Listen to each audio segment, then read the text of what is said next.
Uh, but I would say, yes, it's definitely really important to give room to refugees in the meetings that are like decision makings about refugees' life, about their future and everything.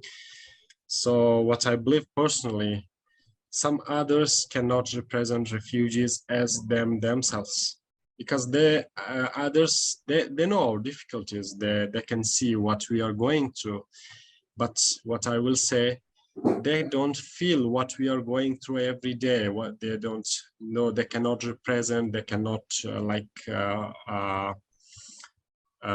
showcase our main problems and cannot say what we are going through. So if refugees are given space in the meetings, or they are given this room to share their difficulties, to share their ideas, to showcase what they are going through, so they can represent it really well, I believe. This is according to my idea. That's what I say.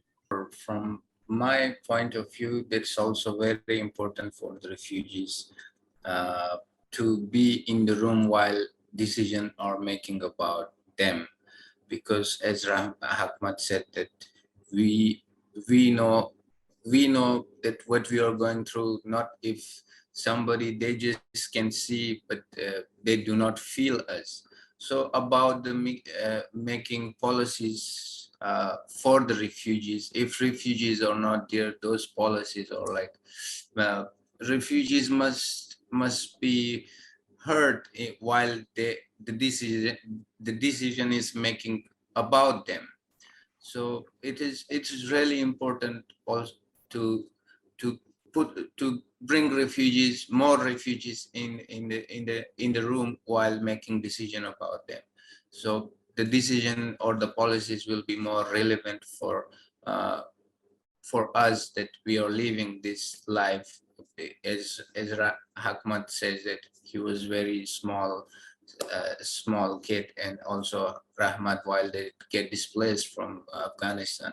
So it will be more very good to bring refugees and make decision, hear them about, hear refugees in the room, that what we are going through, and then make decision about them. I just wanted to start with a very simple example.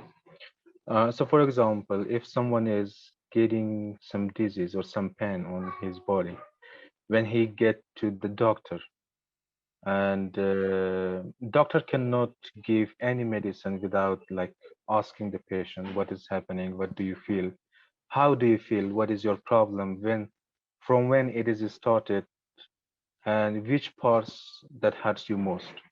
So the doctor, after hearing from the patient, then can give some medicine, something for that patient which work well for his body.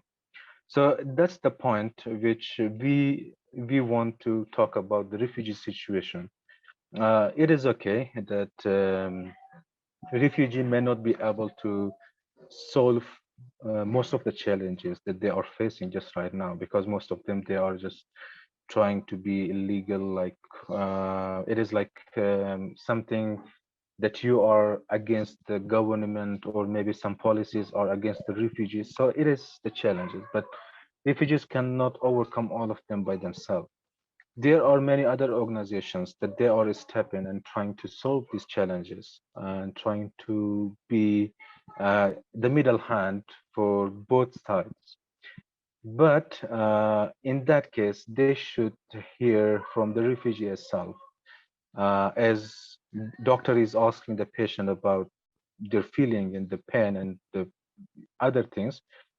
These organizations can ask and talk with the refugees as well about the challenges, the pains that they are facing, the things that they are like afraid of during their days, or maybe for the future, or maybe from the past. So they are.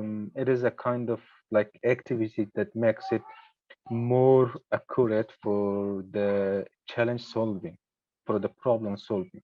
Because if you find the root of a problem, if you find the root of a challenge, or maybe any issue, you can just solve it better than if you just start and get in the problem, or maybe try to practice or maybe exercise for every idea or maybe everything that you have in mind, but you don't know if that's going to work or not.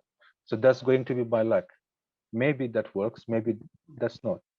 But yeah, that's why I would see that it is very important to include the refugees for those, at least for those decisions which are going to affect their lives.